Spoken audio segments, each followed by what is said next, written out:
Hello，大家好，今天给大家去打卡一下物产店，就是专门卖我们中国的一些产品，比如说一些厨房用的这些调味品等等。我不太清楚它里面能不能拍照，不过如果能拍的话，我就给大家拍一拍。因为昨天我去同学家学了一手厨艺，学了一道菜。叫猪肉炒大葱，那么他用到了一些中国的调料，所以我就去他家偷偷学了一下。那么今天我们也去尝试一下做一下这道菜。我发现我如果是自学的话，我根本学不会，我需要现场有人教我才能学得会。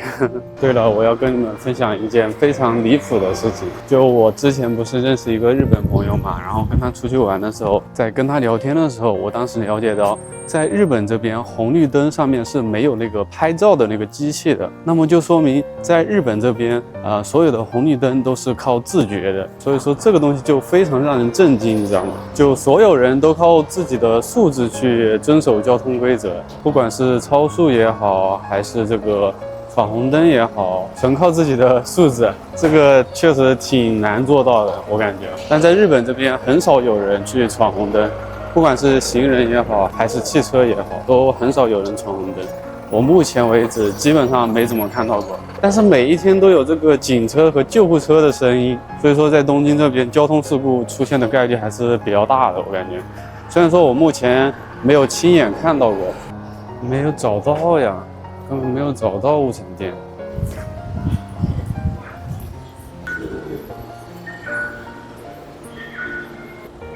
这个地方不就是我上一次吃麦当劳的地方吗？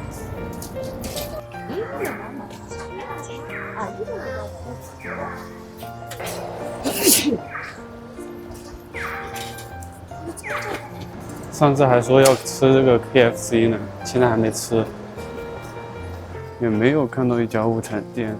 哦，这个营业时间早上11点到下午2点，现在刚好11点。这个是入口吗？哎，今天估计是关门了。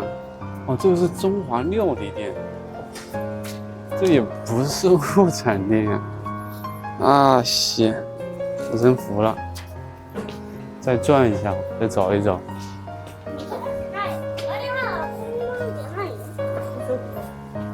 这个应该不是吧？看着不像啊。啊，看到了。看到那个红色的牌子了没有？物产店。我要怎么上去呢？哪里是入口呢？这里面是入口吗？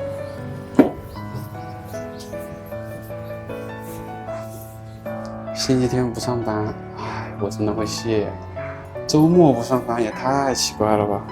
明天来吧，没办法了。明天下课之后来这里买吧。既然咱们已经出来了，咱们去买点零食吃吧。我一般是只有周末的时候才会出去买东西，平常在家里也不太想出门。既然这个物产店没有开门的话，咱们也买一点其他的东西回去吧。或者是咱们去找一下其他的物产店，我再搜一下。没事，我们换一家吧，再走它个30分钟，反正也没有什么事情要做。就辛苦一下，再去找一下另一家。这个时候就体现出这个单车的一个重要性了。我们班上绝大部分人都买了自行车，那么基于这种情况下，想去一些2公里左右，或者说5公里左右的一些地方，就可以骑自行车去，就特别方便。但是走路的话就需要走很久，像2公里的一个路程的话，需要走接近30分钟。不过也没关系啊，今天天气很好。いい天気ですね。大丈夫です。就当做锻炼身体了，也挺好。像超市和商店的话，不一般都是大家比较有时间的时候那么营业嘛？为什么这个物产店星期天竟然关门？这个讲道理有一点点离谱啊，不太科学感觉。周末的话大家都放假，那么不应该营业的话挣的钱更多吗？好像到了中国物产，我们看一下。我看一下开门了没？哦，好像开门了，进去看一下，应该是一个很小的门店。啊，刚才就啊，好熟悉的感觉啊，感觉特别亲切啊，全是中文。里面的东西真的很齐全啊，全是泡面，茶派，然后还有这些各种饮料，全都是国内有的，这种感觉真好。它这个门店特别小，但是你能看到里面的东西真的非常多，而且都是一些在国内比较火的一些东西。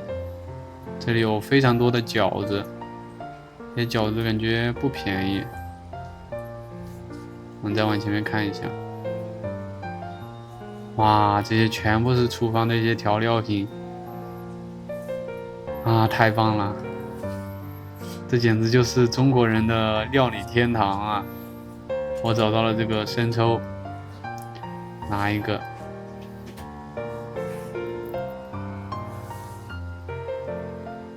大家可以看到，在国内有的这些调味品，这里基本上齐全了。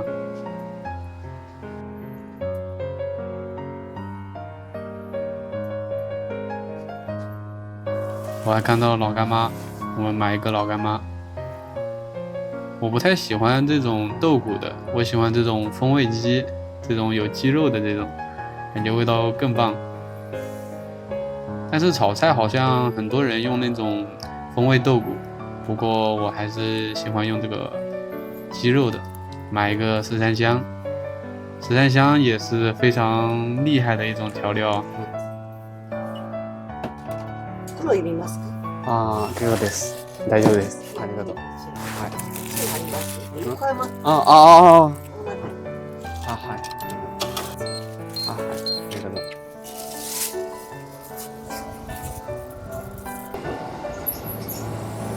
大家可以看到，就像国内的那种小超市一样，就东西都应有尽有，特别亲切的感觉啊！可以看到有非常多的一些调味品，就国内的那些比较有名的调味品全都有。我买了一个老干妈，一个十三香，还有一个生抽，就简单的这些东西就完全能够做饭了。并且基本上开物产店的人都是中国人开的，不过他们出于礼貌还是会先跟你讲日语，所以说大家也不用担心，如果你不会日语的话，你可以直接跟他们说中文。好的，我们现在回去，然后去家附近的超市里面买一点猪肉和大葱，接着我们尝试一下昨天偷学的这道菜，看一下能不能做出来。这里看起来和动漫里面那种场景好像啊，这个地方会有电车通过。然后过一段时间，这个阀门会打开，行人可以从这个路口过去。但是当列车快到达的时候，会关闭这个通道，然后会有这种铃声。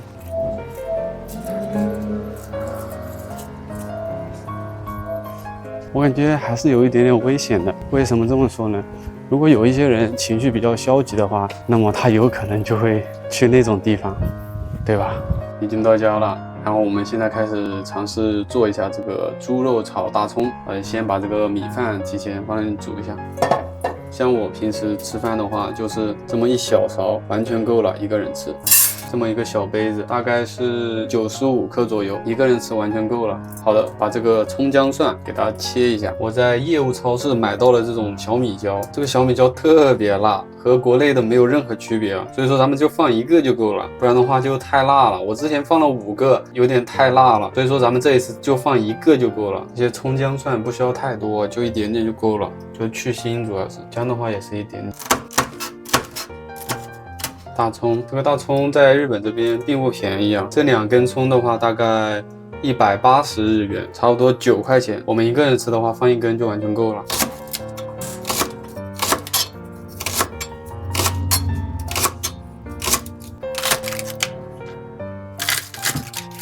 好的，接着把这个肉处理一下，用水给它过一下，不然的话这个太腥了。尤其是日本这边的一些猪肉，它比国内的更加的腥臭。这一盒的话是505日元，感觉这边的肉价比国内只贵了一点点。大家在日本这边炒猪肉一定要用水把这个血水给它洗一下，不然太腥了。然后大家一定要注意，必须把这个水全部给它拧干，不然的话这个猪肉炒出来就不好吃。这个是我昨天向我同学学习的时候了解到的一个最关键的一个点。像我之前自学的时候，网上全是那种把这个猪肉放到旁边腌制一段时间，虽然说那样也能去腥，但那样太麻烦了。我这个炒猪肉之前我还要等个20分钟，我觉得没必要。你像你平时一个人在家里做饭的话，如果这个炒一个菜要超过30分钟的话，实际上有一点点麻烦了，我感觉。那么咱们就用这种简单的方法去腥。炒菜之前，我们去弄几个冰块，因为我前面买了饮料，大家吃饭的时候可以用得上。在日本这边，它这个水可以直接喝的，我们直接用这个自来水没关系。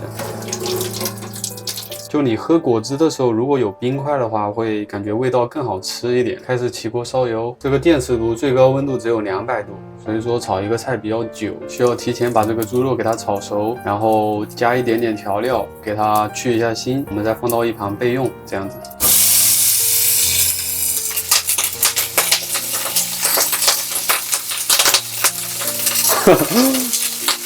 这个八个字。可能是因为有水，然后这个油温特别高，没事让它炸吧，它炸一会儿它可能就好了。这太夸张了吧哥！现在已经能闻到特别腥的那种气味了，我们需要加一些调料，把这个腥味给它掩盖下去。放一点13香，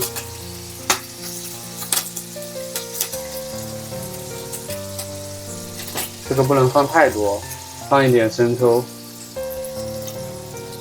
也不要放太多，一点点酱油。酱油的话可以比生抽放的多一些，放一丢丢盐，把它翻炒一下。好的，我们把猪肉给它盛出来，放到一旁备用。把这个蒜和姜还有辣椒给它下进去。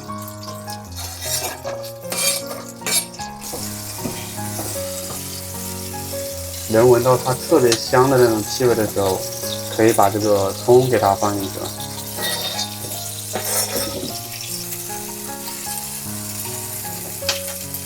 可以加一些调料了，加一点酱油，加点老干妈，一点点蚝油，一丁点辣椒油。然后是生，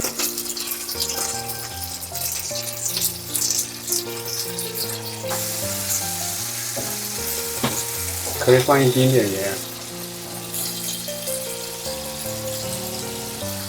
如果你轻轻的压一下这个大葱的话，它就瘪了，然后就说明它已经差不多熟了。我们把肉加进去，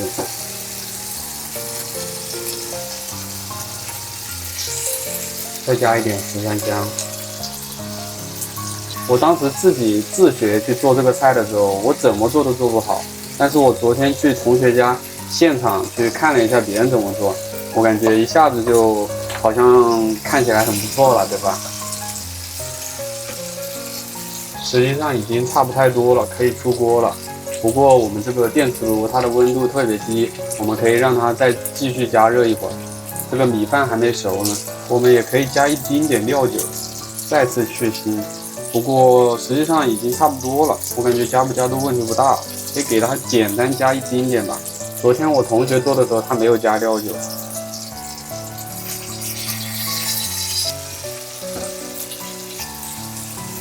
我们简单尝一下，看一下味道怎么样，给大家看一下，卖相还是非常不错的，对吧？有一点点咸了，实际上我盐放的也不是特别多，我们下一次做的时候再把盐再放少一点点。如果我加一点水的话，会不会就很难吃了？但是不加水的话，我感觉有一点点咸了，我们还是加一点点水吧。说味道很好吃啊，但是有一点点偏咸了。可能是因为我调料加的太多了吧。我们给它盖住，等3分钟。好的，出锅了。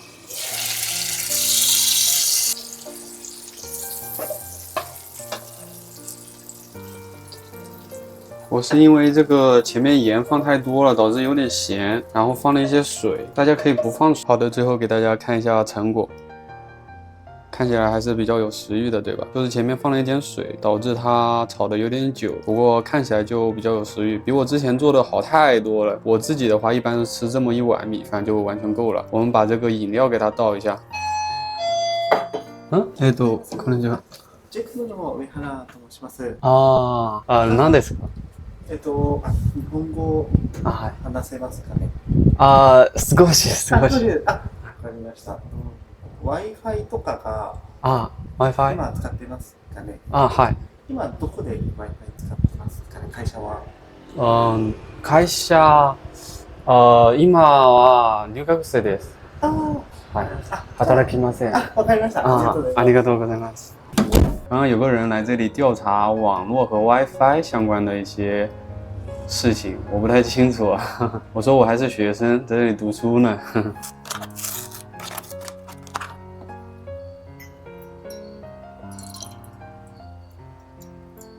把冰块给它放进去，这冰块还没有完全冻结啊，不过没关系啊，已经满了，差不多了，只要让它比较冷就没关系了。好的，いただきます。我们尝一下，第一口粉丝先吃，我们尝一下味道，好吃。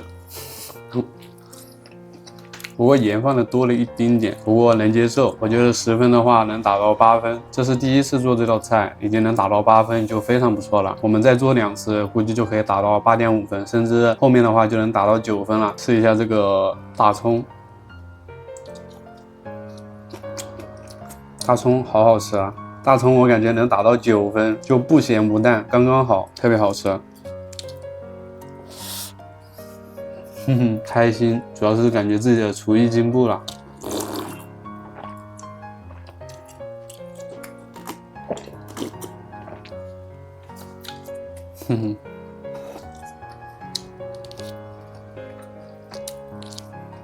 我们下一次做的时候，盐最后再放，然后猪肉那里放一丢丢吧，放一丢丢。因为我看我同学他也放了，他可能可以掩盖猪肉的气味，所以说我们按照他的方式来吧。不过我们后面尽量出锅之前放盐，然后这样子方便控制咸淡，对吧？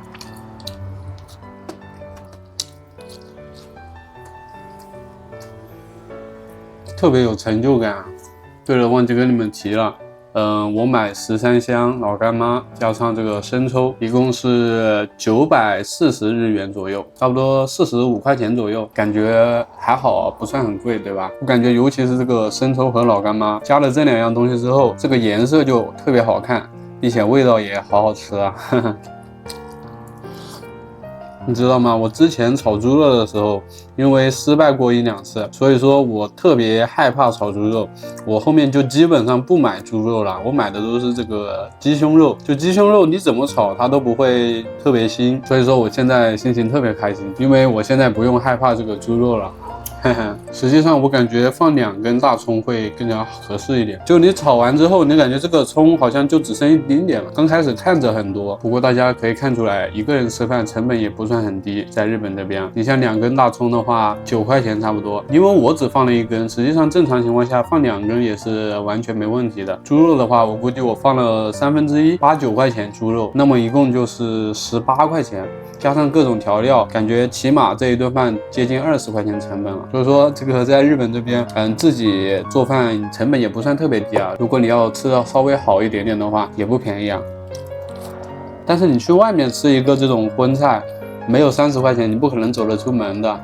就这样炒完之后，这个猪肉的肥肉也不腻，完全可以吃。我之前炒猪肉的时候，我那个肥肉完全吃不了，你知道吗？很烦。今天出门走路走了特别久，因为第1家门店没开门，然后又去了第2家门店，第2家门店离得比较远。不过没关系啊，咱们把这个菜掌握了之后，满满的都是成就感。所以说，虽然说有一点点累，但是自己的厨艺得到了提升，还是特别开心的。就我这种性格啊，如果我今天什么事都没干，然后没有一点提升，有的时候我就会感觉到有一点点迷茫。但是今天哪怕是我学习了一小会儿，我都会感觉挺满足的。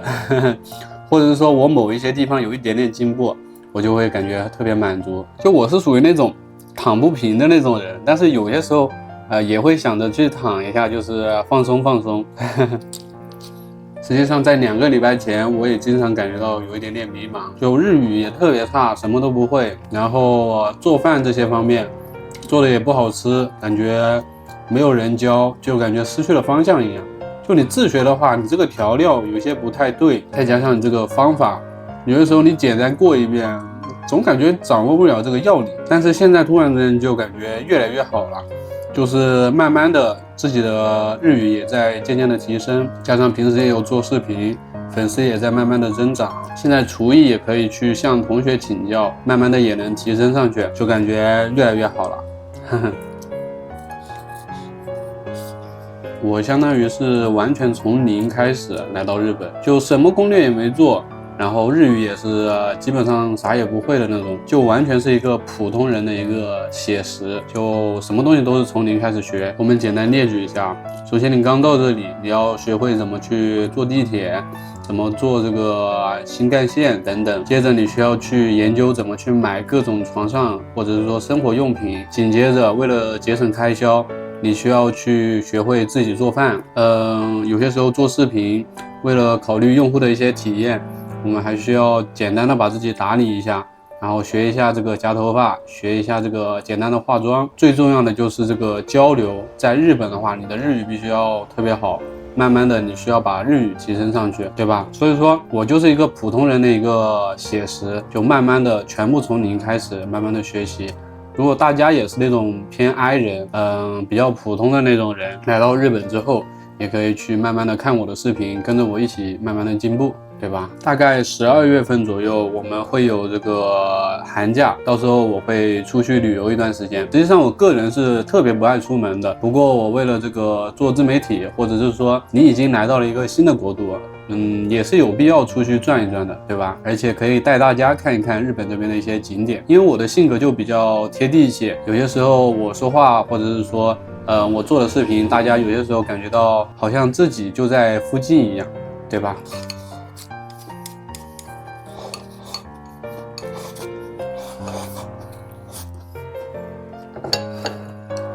全部吃完了，这个也吃完了。ごちそうさま。好的，那么本期视频差不多就到这里了，感谢大家的耐心观看，我们下期再见，拜拜。